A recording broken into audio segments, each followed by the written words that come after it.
Perhaps they're mad at me because I'm the biggest threat to the mayor, and they know it. Perhaps I have made them have to lift the mirror up and look at themselves in it and evaluate their own moral compass and their own values.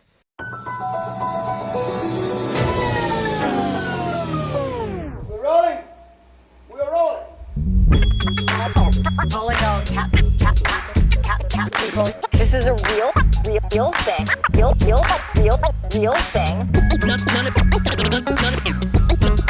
None of you have the balls to stop this. Stop this. I've got plenty of time. I have nothing else going on today. We're in the Wedge neighborhood right now.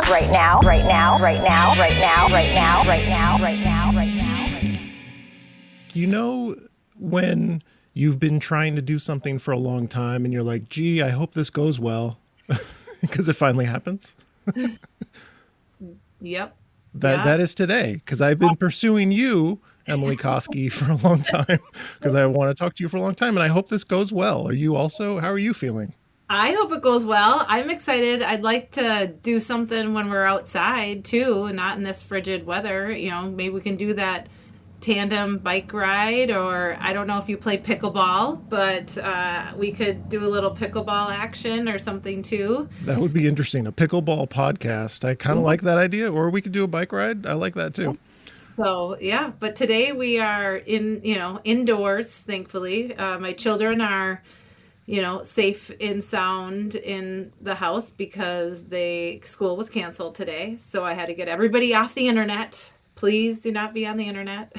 How is your tap water temperature? That's what I'm asking people these days. Oh, good question. It varies from sink to sink. One of our bathrooms, the water gets really, really cold. Okay. But others, I haven't seen a major difference in it yet. So, Yeah. What about you? I don't have a meat thermometer, so I can't measure. I don't know if you're aware of the thing I do where I ask people to send me photos of their tap water temperature. No. Okay. Well, check out all my posts from last night. I reposted dozens of photos of people and their tap water temperature. That's the kind of podcast you're on right now. Okay. Well, I try to stay off, reviewing too much social media, but I go on for the things that are most important, or people send me a lot of things. So I do keep up to date on the things that you post. It just is usually something funny that you post and somebody thinks I need to see it. So they're not sending you the tap water photos. That's a shame. Unfortunately, they aren't. So I'm not sure how much traction that's getting. Don't doubt me. We are on the Wedge Live podcast. I'm your host, John Edwards. Emily Koski, council member in Ward 11, also running for mayor. Thank you for being here. Thank you. Thanks for having me. My new favorite question to ask people is, like, when you weighed the pros and cons of running for mayor, tell me all the reasons you should not be doing this. All the reasons you found that go against what you're doing right now. Oh, okay. This goes against all of the energy and inertia that I'm trying to keep inside myself every day here. Sure, I'll divulge into this. Number one, the why not to run for mayor was my family.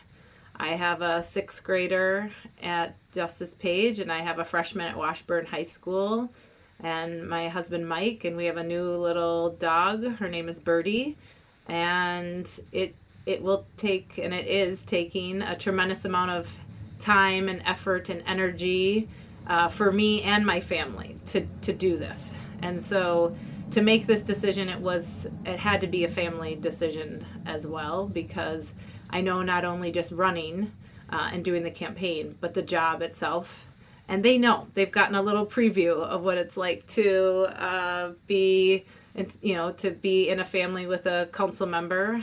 And I like to do a lot of community meetings. I like to show up. So they know, they have had a little taste of what this might mean. So that was on the con list, I guess, of running, and definitely the number one reason. So people can get to know you. Like, why did you get into politics? Your dad was a mayor of Minneapolis in the 70s, but why get into politics? You have a family? Like, why did you run in 2021 for city council? Yeah, that's a good question. Yeah, and you brought up my dad. Yes, he was the mayor. He was a city council member first in the 60s, and then he was a two-term mayor in the 70s. I was just born in the midst of his second term. So I have no memories of that. I can't even see or have a vision of my dad in that type of role. But what I did grow up with is I listened to my dad, and although he wasn't an elected official through my, upbringing, he dedicated his whole career to the city of Minneapolis. And so I heard him on the phone. I heard him connecting people, working on a project, helping people, leaning in. That's what I heard and understood. And as I got older and I became a young adult, I decided to stay in Minneapolis. That's where my husband and I bought our first house. And I quickly joined our neighborhood association. And when we had kids, I got on our school site council. I've been on PTA. We coach. It just is what I know to do, is to lean into the community and help and be part of it and be integrated and kind of figure out what problems are happening and try to help solve them. And so I decided to run for city council because I saw our city at a crossroads, and I still see us at a significant crossroads. And I think of myself as a bridge builder, a connector, someone who can help build consensus. And those are things that I heard people wanted. It's what I felt people wanted and desired. They wanted to feel like they could connect back to City Hall. And so I ran because I felt that the city needed leadership that was going to listen to them and bring their voices there. So here I am again, though, moving wanting to move to the executive side and step from the legislative branch. So in 2021, did you think, well, 5 years from now, I'm going to be running for mayor? Was that in your head at all? It wasn't in my head. I mean, people always asked me, well, you'll certainly then run for mayor someday. And I was like, I have never been in city government. This is going to be a whole new world for me. And it was, even with my colleagues, I had many conversations where I think people made a lot of assumptions. They thought I had been around City Hall my whole life. And, I looked at many of my colleagues, and I can remember one conversation specifically, and they were like, I've never been in this building. I'm so new at this, and you've been doing this your whole life. And I looked at them and I said, no, I haven't. I am in the exact same space as you are. I am coming in here. I'd never come to City Hall and participated in a public hearing. I participated in, caucuses and conventions. I was a delegate for the late and dear friend Carrie Dietzick, and had done some other caucus work. But in City Hall and working in government, this was my first time learning about what this was going to be about. And I had a lot of expectations that, quite honestly, I was surprised to see some things that weren't in place in our city government, and so has definitely also led me to want to run for mayor. Tell me about it. What do we not have in place? Yeah, well, my background, I worked for Target Corporation. That was my first job out of college. And then I owned my own small business for over 10 years. And then I worked for a marketing consulting and staffing firm. So I helped organizations, small to large, augment their teams. And in all of those jobs, especially being a small business owner, you have to set clear goals. You have to have process. You have to be working together. And, Target, you can't get more strategic. You can't get more process orientated than that. And when I got to City Hall, I saw quite a bit of dysfunction in our operations and management. And we don't have a performance management system that has been set up by this current mayor. We don't have performance metrics. There's been an unwillingness to do strategic planning and to really define goals for our residents and bring purpose to what each and every one of our city employees wants to do. And those are things that we're definitely lacking. So I mentioned at the beginning, like, I really have wanted to talk to you for a long time because the way you have operated at City Hall has been kind of unique. Like, you came in with some allies, you were endorsed by the mayor, you have made new friends, and you have on occasion voted with the progressives. And that is not happening a lot. It's just you. Can you explain that transition? Because a lot of people are very cynical about it. And they're like, well, of course, she's opposing the mayor now because of politics. Can you explain like how you made this new set of friends, the dynamic here, and maybe like why are you a critic of Mayor Frey now? Like, what did you see? I'm hungry for specifics. It's one of the reasons I was very excited by your campaign announcement speech. Like, wow, we have a council member running for mayor giving very specific criticisms of Mayor Frey that like I'm not hearing from other candidates. Yes. Okay. Well, I there's a few questions in there, John. So I'll maybe start with what I think that you're talking about, my new friends or the new council makeup, right? I mean, and that is new. You're right. There are, my first term has changed the council makeup. So there is a shift and change. And I've had the opportunity now to be able to work with Councilmember Cashman and Councilmember Chowdhury. But really, my voting record shows that I'm consistent with my values. And so from the very beginning, I can demonstrate that. You look at Roof Depot, and that's an example right out of the gates where, before I even became a council member, the community was reaching out to me and helping me understand the wants and needs of what the Roof Depot could be, right?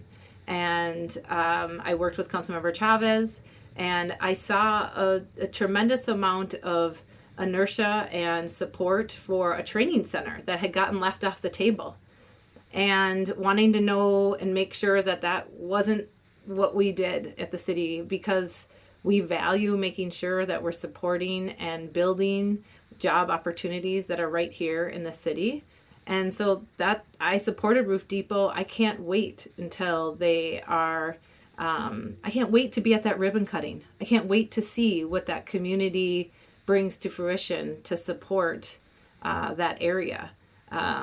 You look at Uber and Lyft. That's another example. I'm voting with my values. The data showed from the state that we were underpaying these drivers. And that is not acceptable. And is that who we are as Minneapolitans? I don't think so. Does any Minneapolitan want to get into an Uber or a rideshare ride vehicle and wonder, is this person only getting paid $2 an hour? I don't think so. And so those are things that are unacceptable. And I get it. I see it. I feel it. People don't really, they don't know where to put me. And that's part of the problem. We've been so used to this us versus them mentality and this division. And so then people are like, well, where she needs to be on one side or the other. And I'm not. I am Team Minneapolis. I am here for the residents of Minneapolis, and you'll see in my voting record, that's where my values are, and that's where I vote, is for Team Minneapolis. It's been weird. There's a culture war element to it.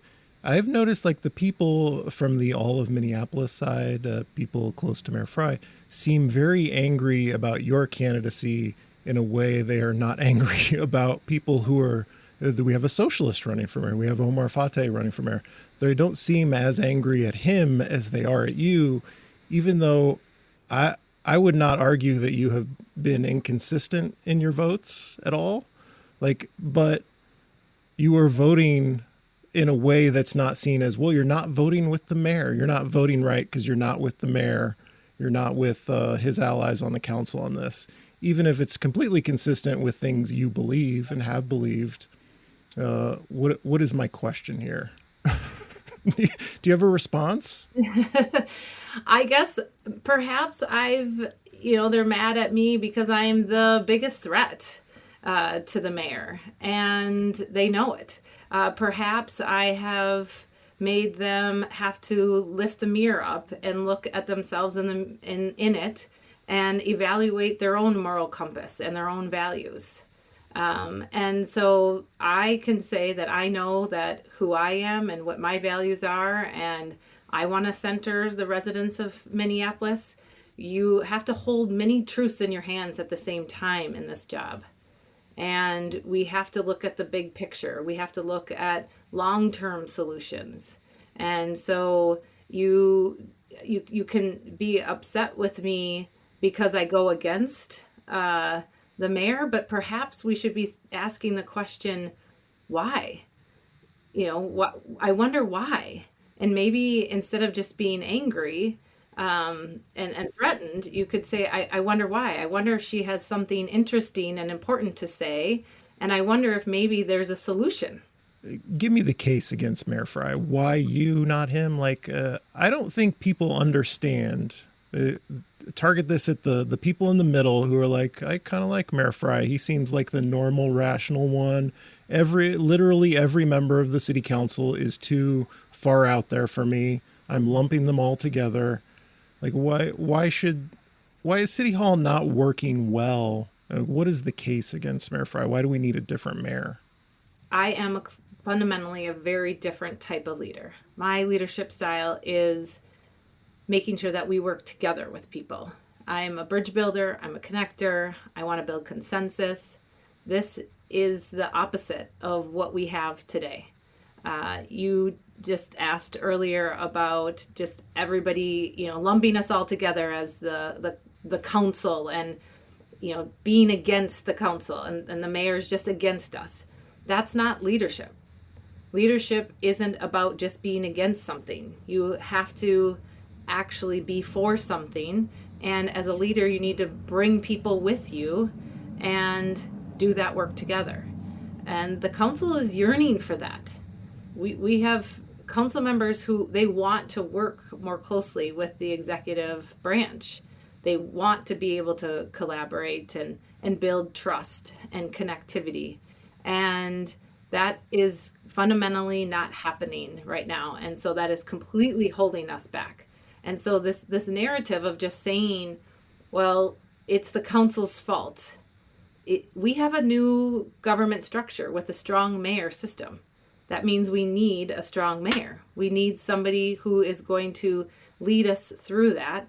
And for me and the mentors that I've had, the best way that we can do that is do that together. And I look at the council members not as adversaries, but as partners. Those are the leaders that our residents voted to be in office.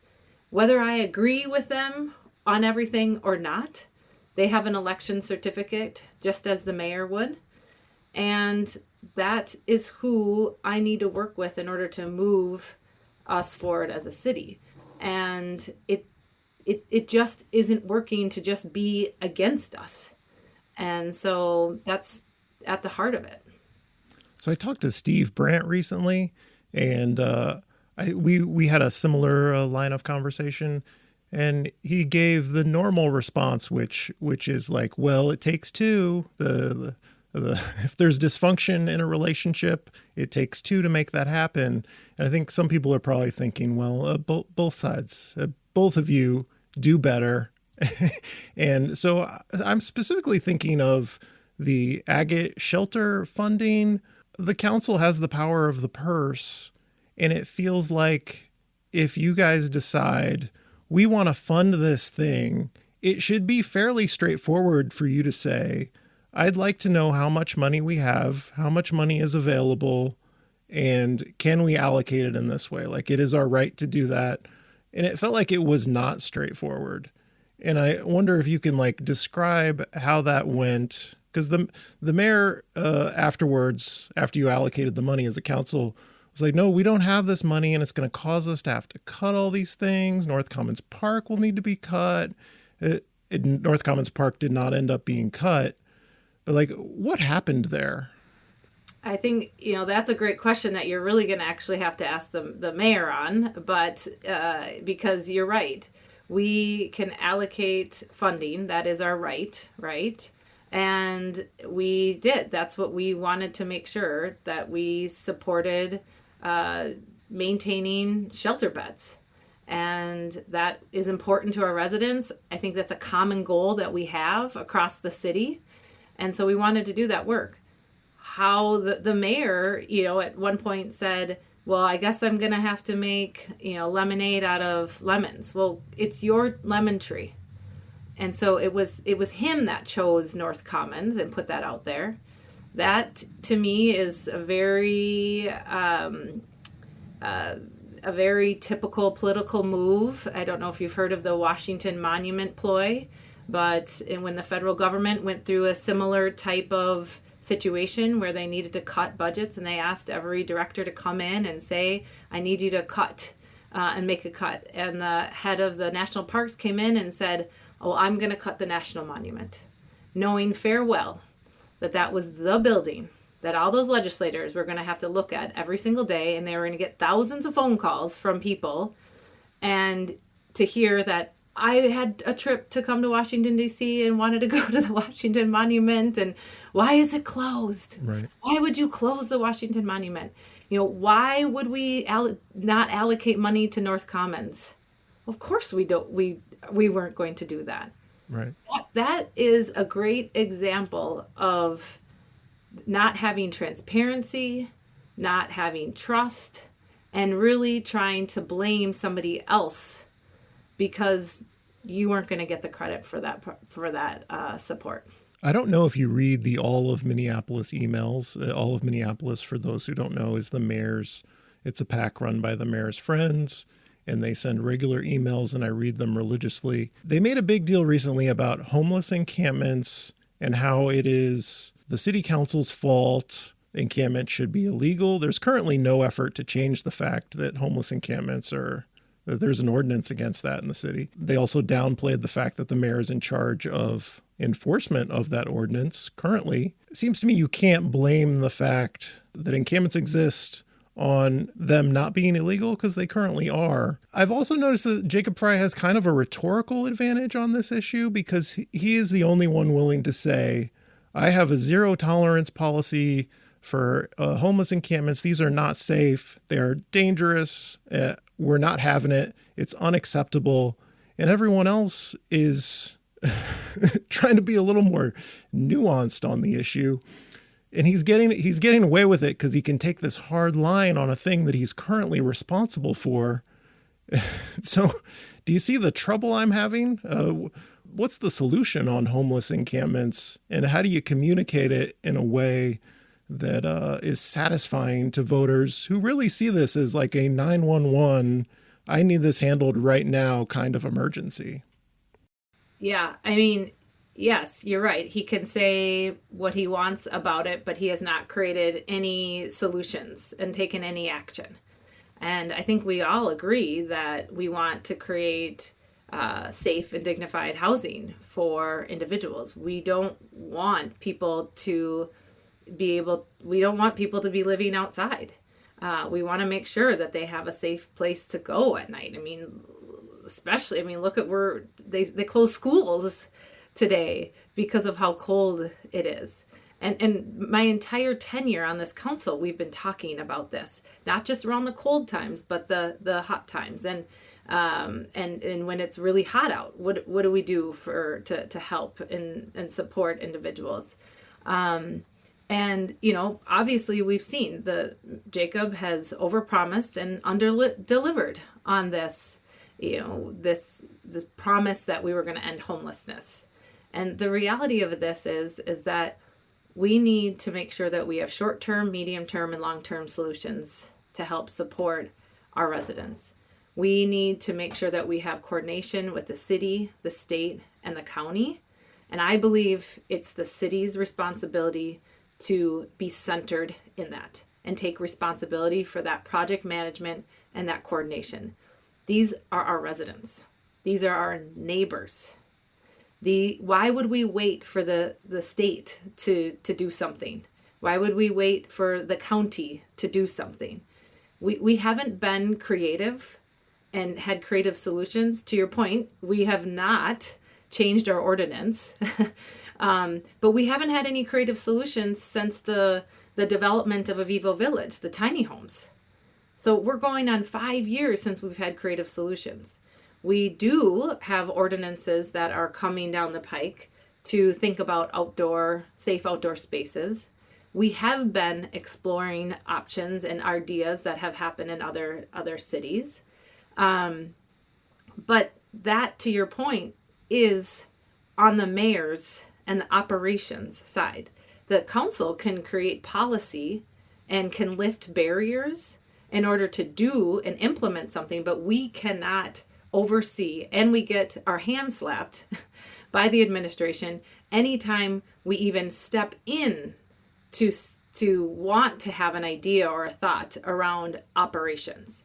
So the reality of it is that's where we do need to make sure that we have a strong leader who's willing to take a stand and take the accountability and the responsibility at the city level to coordinate the efforts that the county and the state are doing. I was just in a meeting with MUD, which is an co-op of organizations for our Native American community, and it was so evident in this meeting. You know, one would think that we have not been dealing with this issue for very long, because it was as if this was the first time we were in the same room together having this conversation. That's unacceptable. People are wanting to do and support our unhoused. They want to make sure that we're creating solutions, but just shutting them down and moving people a few blocks away, and we've been doing that for the last 5 to 7 years. I mean, that's the definition of insanity, doing the same thing over and over again, but expecting different results. We have to be creative. We have to be coordinated. And I think the city needs to take that responsibility. How do you assess where we are on public safety? Are you looking at crime rates, hiring rates, progress on police reform? Like, where are we since you came into office? Like, are we making good progress? Are you able to give the mayor some credit in any way? Like, what are we doing well, and what do we need to be doing better on?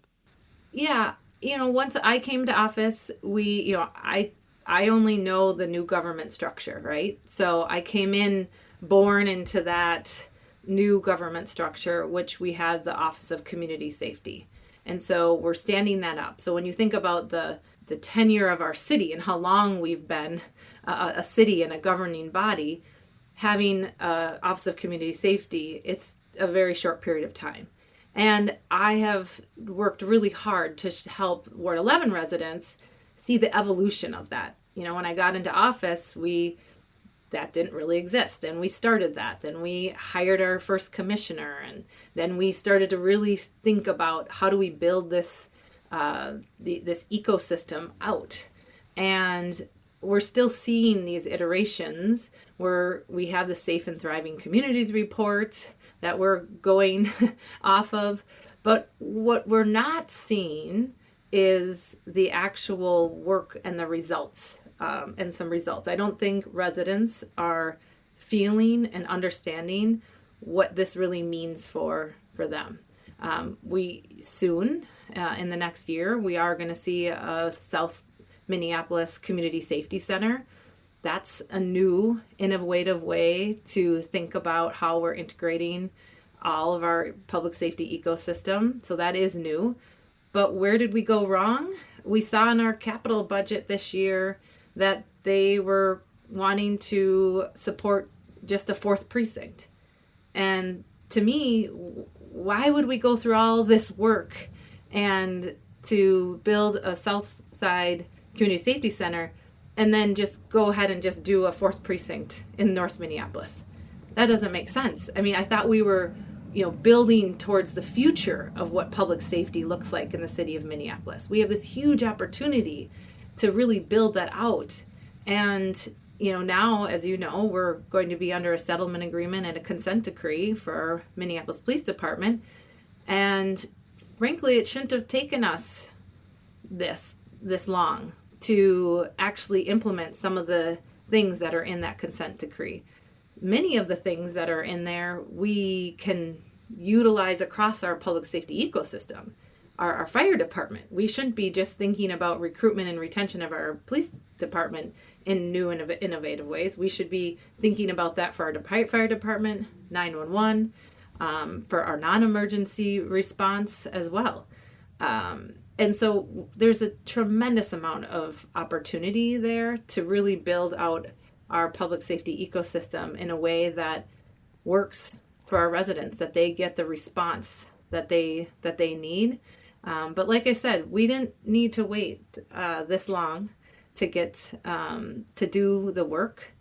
I don't know if you participated in some of the community engagement that was done with the MDHR. They did like little pop-up community engagements with community members wanting to find out. And in some, I don't know if in all of them, but some of them they did they started out, I think, kind of as like an icebreaker.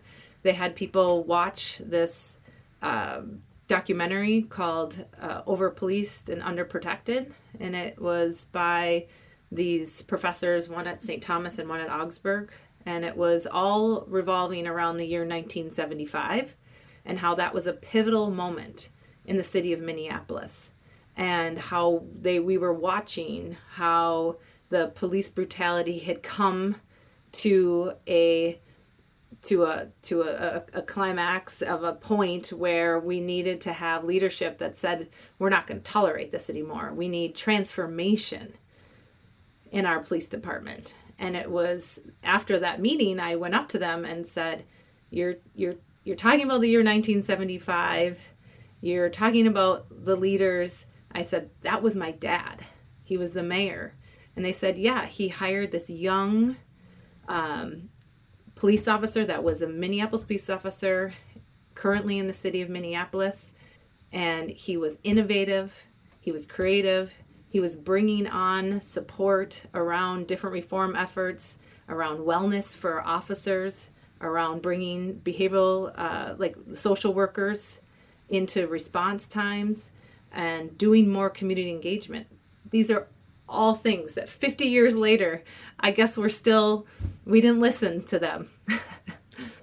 So late last year, when Davis Maturi was shot by his neighbor, and it had come to light that MPD had not arrested his neighbor despite the threats of violence, the actual violence, the kind of racial slurs that have been used, just a pattern of harassment that Davis Maturi had been conversing with his council member, Andrea Jenkins, about it for a long time. And a lot of council members were critical. You were one of them. The mayor and the chief kind of singled you out as playing politics. I think the mayor called it gross, that you had criticized them for the failures there. What happened there? Do you have confidence in the chief? I've been irritated sometimes by Chief O'Hara playing politics, like getting involved in the mayor's political battles, playing politics on behalf of the mayor. I just wonder if you have confidence in Chief O'Hara. You think you'd like to see him stay on during your term if you win? Yeah, I mean, I will just tell you with the David Maturi, there was nothing political on my end about that. We failed a resident, deeply failed. And I was disappointed in the chief and how he treated my fellow colleague and council member. And I was disappointed that in a moment when we needed leadership to show up, not only to tell us as council members, that the shooting happened on a Wednesday. Council President Payne didn't learn about it until Friday. I didn't hear about it until after it was in the news and I'm getting text messages from people about what's going on, that's a clear case of showing how there's no communication from the mayor's office to the council office, when this is extremely important that we understand what's happening here, and especially on a case that had happened over so many months and months and months, and quite frankly years, is what we found out. And so the fact that they didn't show up and take accountability for that was very disappointing. And so calling that out is not political. Calling that out is the facts. Calling that out is just the plain truth of what we saw and what the interactions were. And so would that be the type of chief that I would want to see? Absolutely not. And I think he got that message loud and clear, that you have to take accountability for your actions, because I saw what happened after we put out a statement. He then came back and did take some accountability for it. But it wasn't until we called him out that they did that. And so I would expect in the future, and I hope that in this next year, I can see from Chief O'Hara him taking accountability for when we do something that isn't in the best interests of our residents. And that's, to me, is leadership. I'm going to be mean to a friend here. I have a friend who is a sick, sad person who says he would be happy with either Jacob Frey or Omar Fateh as mayor. He's a weird guy. He may be the only person in Minneapolis who feels that way. And the reason is he's big into comp plan issues, zoning, transportation, a big environmentalist. You may already, listeners, have guessed who this person is just by my description here. I don't know, because he's such a unique person. And so that's my lead into a question. Try to win over this person. So the next mayor that we elect is going to deal with our next comprehensive plan. We just got through the endless legal battle settling the 2040 plan, and now we're on to discussing the 2050 plan. This person cares a lot about building more housing in the city, things like corner store legalization, floor area ratios, all those details of zoning that make it possible to build a triplex or a corner store. What is your vision for the 2050 plan? Well, here's what I can say is that I had the honor to be on the Planning Commission. And so that was something that, was asked of me as a council member. We had one council member that decided that they didn't want to do that anymore. And it's a huge time commitment. And it was something I really wanted to learn more about, because I wasn't on our biz committee. So it really actually didn't make a ton of sense, to be honest, to have me on there. I had to do a lot of coordination with Councilmember Goodman at the time, because usually it's the vice chair of the biz committee that sits, or at least somebody on the biz committee. But I took the opportunity to learn more because the sole job of the Planning Commission is to uphold the 2040 plan. And so, meeting after meeting, I got first review of what was coming across the city. And in Ward 11, I want more development here, but we're 90% residential here in the city, and in our ward. And so it gave me the opportunity to see what were the other projects that were going to be coming through. It helped me think more creatively for Ward 11 residents. It helped me think about how and where is land that we could utilize in Ward 11 that maybe I wasn't thinking about before. And so that was my whole job. And like you said, we were, we did have we have a new comp plan coming, but it was also under a lawsuit. And so there was a few months where it completely paused while I was on there. And that was devastating to see, because you saw how all these projects that were put on hold. And I had a couple in Ward 11 actually. And you see that momentum die down. You saw these projects, financing that then all of a sudden couldn't go through. I mean, it really was detrimental. I had affordable housing units from MPHA that were on hold that were going to be supposed to come to Ward 11, and that got all held up. And, every week can mean it has to skip a whole year. And so I understand the importance of making sure that not only when we think about our next comp plan, how we think more creatively of how to make sure that we're supporting more housing, smart housing, smart economic development.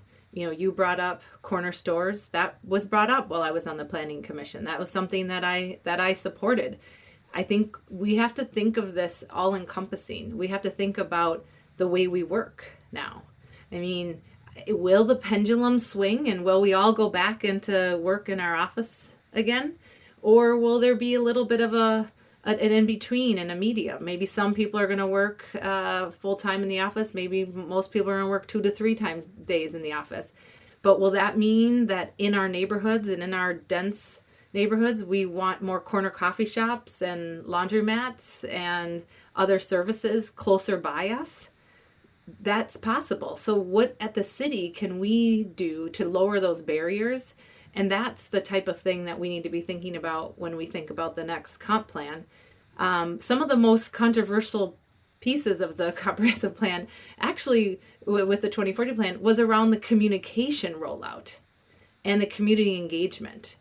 And so I heard a lot about that strife and what that looked like.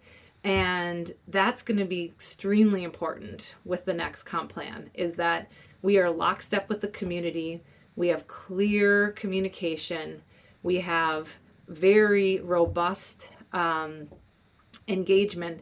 And for me, as a Minneapolis public school parent, and when I think about what's happening in our Minneapolis public schools, and when I'm thinking about how do we keep and make sure that we have families that want to live and stay in Minneapolis, we need to be integrating Minneapolis public schools in our conversation with our next comp plan. And then we also need to be making sure we're centering our residents and keeping that engagement like lockstep with them. This might be a quick one. Rent stabilization has kind of fallen off the radar a little bit.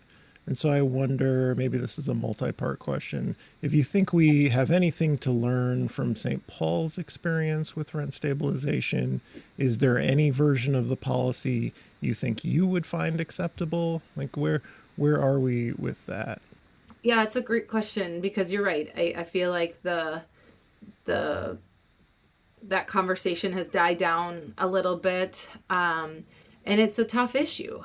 It's something that I know is really important, and I understand why people are concerned about it too, because I want to make sure that we have an affordable city, and there are a myriad of tools for us to help support housing stability, but I don't believe rent stabilization is that tool. And to your exact point, you said it.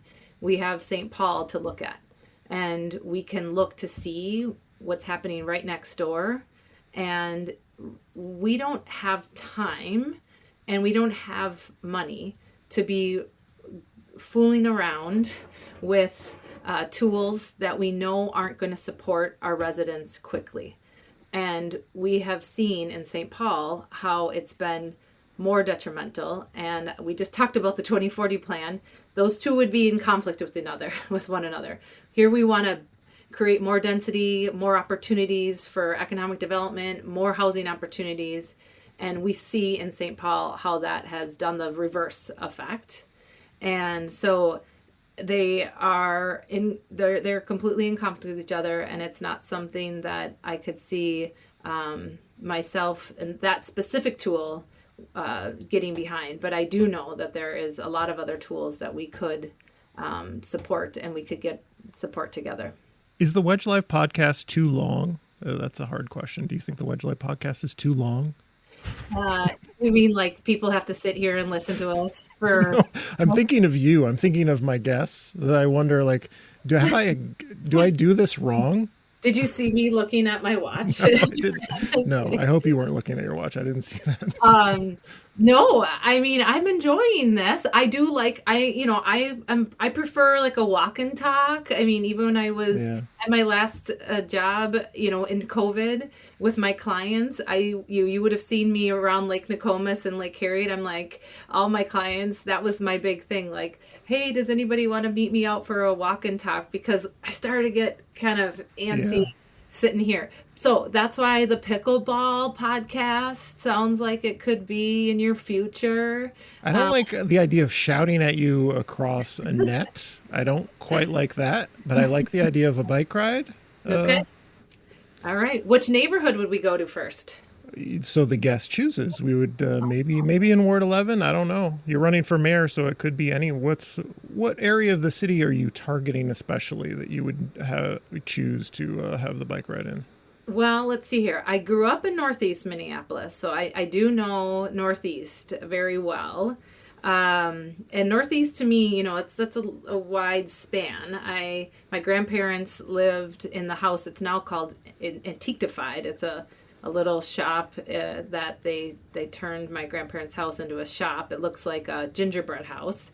So that could be a fun place to start because I could show you where my grandparents lived, and then from there we could go across the Lowry Avenue Bridge to North Minneapolis and kind of zip along the river. So there's a lot of opportunities here.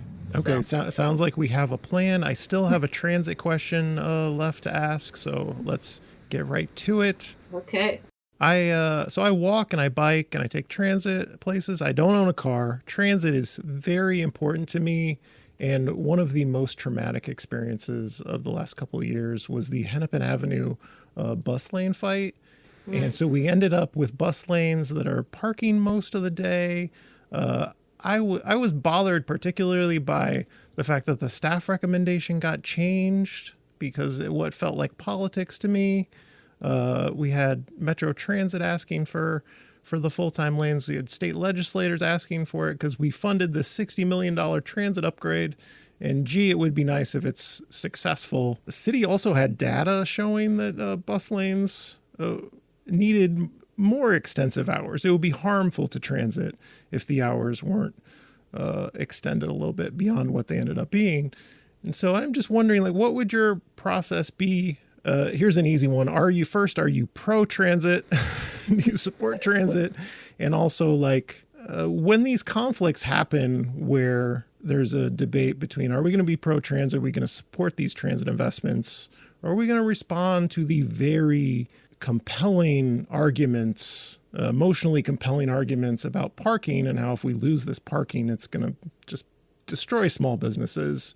Like, how do you make those decisions? Can we count on you to support transit in those cases?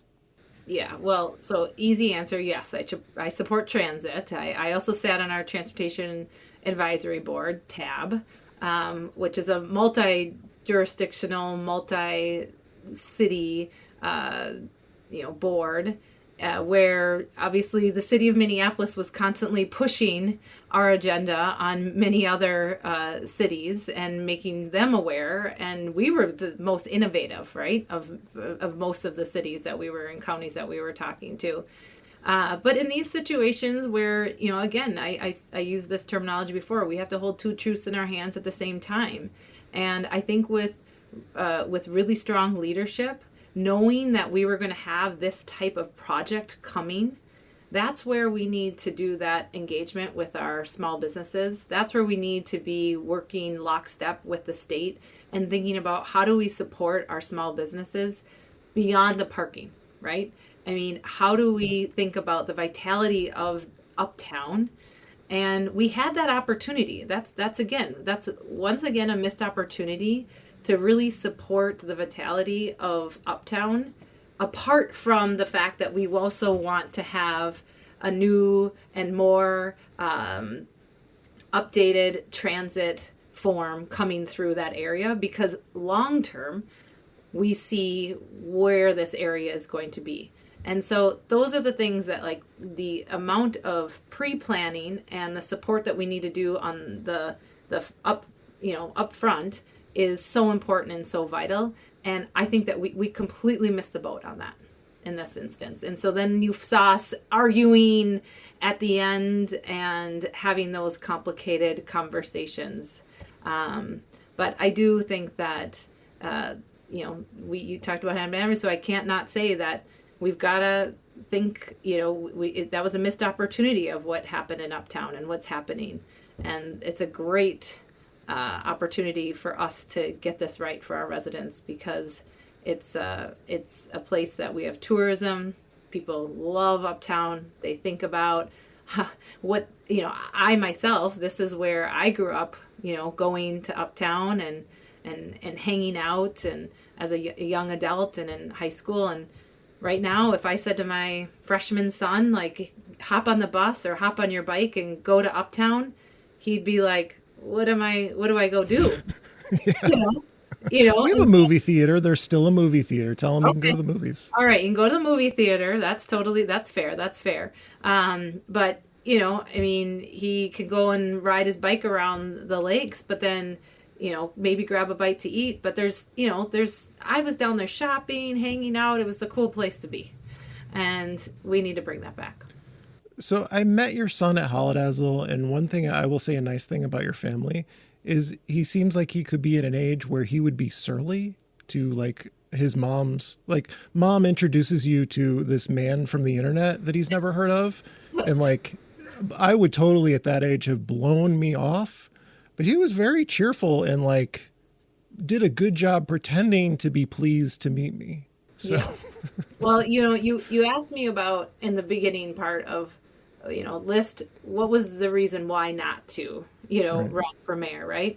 And I'll just then finish maybe with this, so this helps wrap us up a little bit. But my son and I, some of our most special time, it's hard. He's 15 years old. He's busy. We don't get a lot of time together, but he has a little job where he walks one of our neighbor's dog, and I often go with him. He likes it when I come. And so we've got our, 20, 30 minutes together a few times a week. And I talk to him a lot about this important decision for our family and what that would mean for him, and what that means for our city, and what that looks like for his fellow students. And when I asked him, like, what do you think? Like, what should I do? And he was like, Mom, you have absolutely nothing to lose. And I was like, what do you mean? And he said, I mean, you run, and when you're mayor, you get to make all those changes you wanted to do. And if you don't win, think about all the people you met along the way and all the other cool things you'll still do, Mom, because I know that's who you are. And so that was the answer, is that it's a win-win situation here. And my son, Koski, at 15, knew it better than anybody else. So. What a remarkably well-adjusted person. I can say that's a more healthy outlook on life than I have. Well, I can't take all the credit for it. I'll tell you that much. So but yeah, I'm grateful. So, do you have any recommendations for us? What are you enjoying in your life? Entertainment or hobbies, places you like to go that you think other people should enjoy? Well, we talked about pickleball, and so so that's a big hobby of mine. IE, which is a restaurant, Italian eatery, which is over on Cedar and Lake Nokomis Parkway. It closed down, but now it is being reopened under the guise of Travail. So that's very exciting for the Ward 11 residents and for all of Minneapolitans, because they're very excited to see that. So they are opening up, so I'm excited to do that. I have tickets to the Loppet coming up. So we'll see, though, if it's how cold it is. But there's so many fun things that are happening. We've got the Kite Festival. There's the pond hockey tournament. There's saunas that you can go and enjoy all over the place. So these are all the things. I have to balance it all with, driving kids to volleyball and robotics and all the other things in life too. I feel like I haven't learned anything about you from that answer. Give me something deeply personal that you enjoy. What do you mean deeply personal? Like, let's see. Like a movie that would be super revealing that you love, or a book that is very meaningful to you, or maybe you're into video games. Maybe you're a secret gamer. You're a nerd in some way. What? No, I am not a secret gamer. I mean, let's see here. I do, not right now. I'm not reading as many books as I would like to. I have a good friend of mine who is now writing she's an author, and so she's writing romance novels. So I'm, reading the books that she writes, and I'm reading the Hubert H. Humphrey Into the Bright Sunshine. That's what I brought on my last vacation. So let's see what else about a movie. We just watched Wicked. I don't really love the musical to the screen. Okay. I mean, I don't know. Don't hold these things against me, but this is my city council mom life here. There's a lot that I do for other people. I get excited to be in crowds of people and chat. Okay. I learn from people. I need you to go back and consult with your son and get him to tell you what is weird and interesting about you that you can reveal the next time we talk. Okay. All right. Weird and interesting. I rent my clothes. I do rent the runway. Is that helpful? Emily Koski rents her clothes. She recommends renting. Is that environmentally sustainable? It's more environmentally sustainable. That's one of the reasons why I do it. And because I don't need as much stuff in my closet, and it's more economically friendly. You get high-end clothes, and they're well made, and you wear them a couple times, and then you return them back, and then they ship you more stuff. And so, are you wearing these things to city council meetings? Are these things I would have seen you wear to a city council meeting? Almost every city council. If you go back and look, you will probably not see me in the same thing twice. That's a tidbit. There we go. And so there you go. But most importantly, I don't need to have as much clothing in my closet. And I why not just rent it and keep rotating? So something new. Fans of the Wedge Live podcast will recognize this. Hoodie is the thing I wear every 2 or 3 episodes. Well, you might recognize this sweater too. I do have some staples in my closet. Okay. And it also kind of helps because I get to, retail therapy shop, but you're actually just renting something, and it comes and it feels like you got a little gift, but then you're giving it back and then something else comes. So it's always a surprise. So okay. Well, an hour into it, we finally got to know the real you. You got to know the real me. I'm a closet shopper that wants to still keep up my wardrobe looking good, but also support the environment. Okay. Well, thank you for spending so much of your mayoral campaign with me here today. Emily Koski, council member, is running for mayor. Good luck on the campaign trail. Thank you. I'm putting the pedal to the metal. So thank you. This has been the Wedge Live podcast. I'm your host, John Edwards. Thank you for listening. This is a real thing. Real thing. None of you have the balls to stop this. Stop this. I've got plenty of time. I have nothing else going on today. We're in the Wedge neighborhood right now.